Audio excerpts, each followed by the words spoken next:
सुप्रभात। ब्रह्मांड की संरचना को समझने के लिए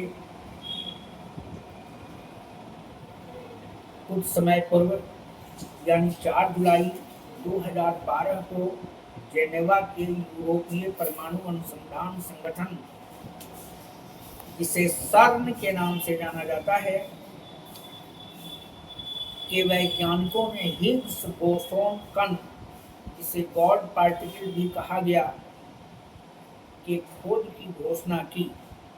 इससे ब्रह्मांड के अस्तित्व और उसकी विविधता का पता लगाने की दिशा में बहुत बड़ा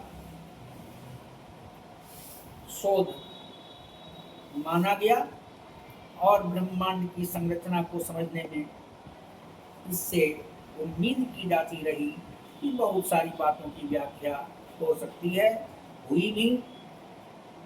हिग्स बोसोन यानी गॉड पार्टिकल्स की प्रायोगिक खोज के बाद भारत के महान भौतिकविद सत्येंद्रनाथ बोस का नाम चर्चा में आया। विज्ञान में बोस का नाम पहले से ही सम्मान के साथ लिया जाता है, लेकिन विडंबना यह है कि सत्येंद्रनाथ बोस, जो नोबेल पुरस्कार के लिए सर्वाधिक योग्य व्यक्ति का नाम था, उन्हें नोबेल पुरस्कार समिति ने कभी भी इस पुरस्कार के योग्य नहीं माना। उन्हें नोबेल पुरस्कार मिला ही नहीं, जबकि उनके ही काम पर आधारित खोजों को कई नोबेल पुरस्कार प्राप्त हुए। सत्येंद्रनाथ बोस को बोस आइंस्टीन स्टैटिस्टिक्स और बोस आइंस्टाइन कंडेंसर के लिए जाना जाता है, और एक किस्म के सूक्ष्म कणों को उनके सम्मान में बोसोन नाम भी दिया गया। सत्येंद्रनाथ बोस के ज्ञान का दायरा बहुत बड़ा था।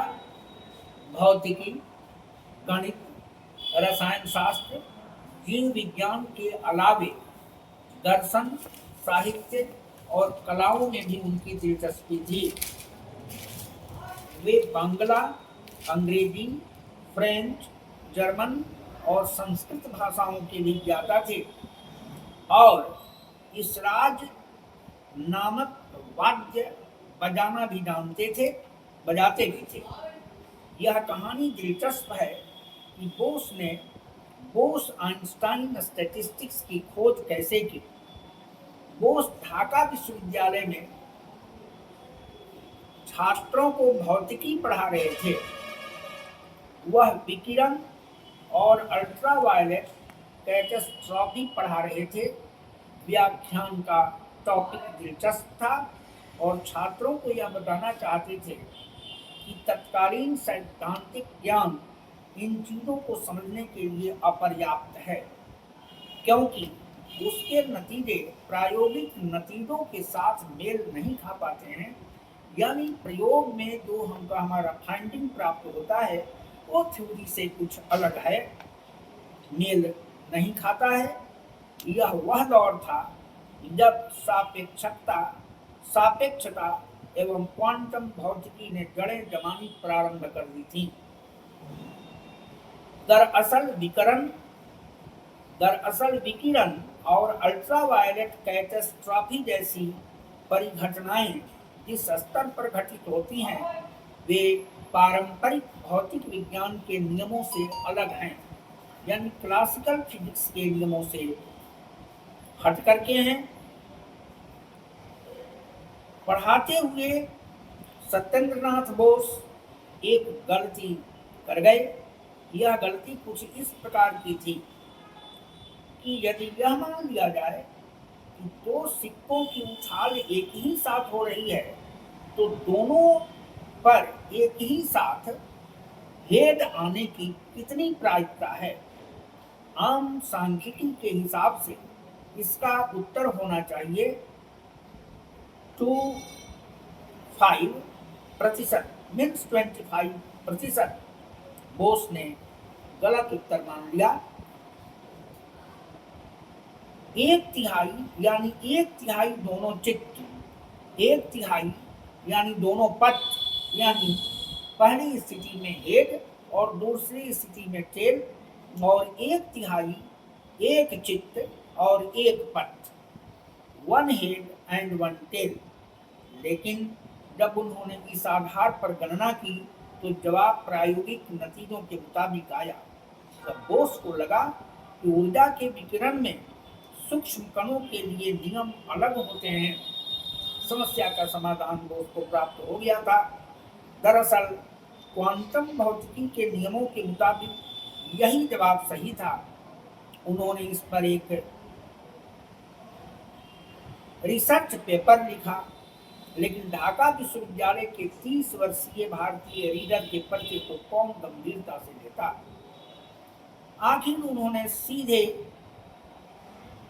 उस सदी के महान वैज्ञानिक डॉक्टर अल्बर्ट आइंस्टीन के पास अपना पेपर भेजा। आइंस्टाइन ने इसका महत्व भली भांति समझा और उन्होंने बोस द्वारा भेजे गए पेपर को जर्मन में अनुवाद करके प्रकाशित करवाया। दोनों वैज्ञानिकों ने इस काम को आगे बढ़ाकर बोस आइंस्टाइन कंडेंसेट की खोज की। विज्ञान में अनेक खोज इस प्रकार से हुए हैं। चुंबक से बिजली बनाने का जो तरीका आजकल प्रयोग में लाया जाता है, उसकी खोज इंग्लैंड के वैज्ञानिक माइकल फैराडे ने की थी। वह 8 वर्षों तक बिजली बनाने की नाकामयाब कोशिश करते रहे और अंत में गुस्से में उन्होंने चुंबक को फेंक दिया। तभी वोल्टामीटर की सुई हिली और फैराडे समझ गए कि विद्युतीय कुंडली के पास चुंबक की गति से बिजली पैदा हो रही है। इसी तरह अलेक्जेंडर फ्लेमिंग को पेनिसिलिन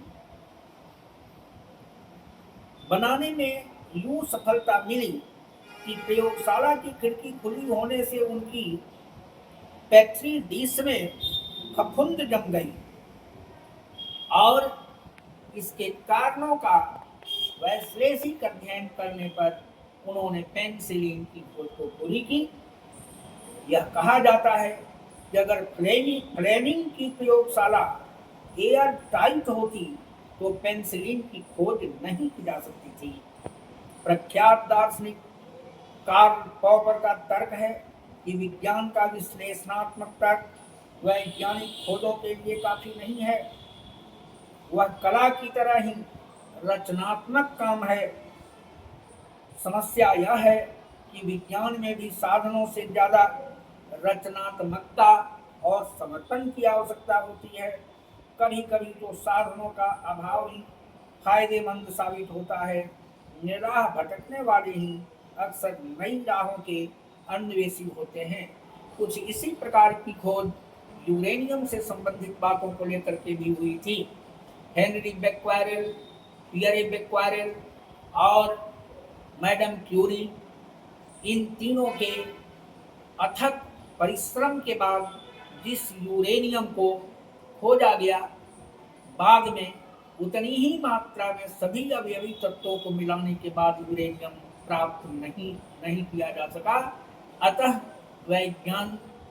वैज्ञानिकों की माने तो सब कुछ, सारी स्थितियां सही रहने के बावजूद भी प्रयोग दोबारा किए जाए तो प्रतिफल वही हो। यह कभी होता भी है, कभी नहीं भी होता है। फिर भी विज्ञान की वैज्ञानिक विचारधारा को सम्मिलित करते हुए वैज्ञानिक प्रतिफल क्यों और किस अर्थ में कभी मिल जाते हैं, कभी कितना हूँ करने के बाद मिल नहीं पाते, यह स्वयं में अन्वेषण का विषय है। धन्यवाद। फिर इसके बाद इस संदर्भ को आगे बढ़ाने का प्रयास किया जाए।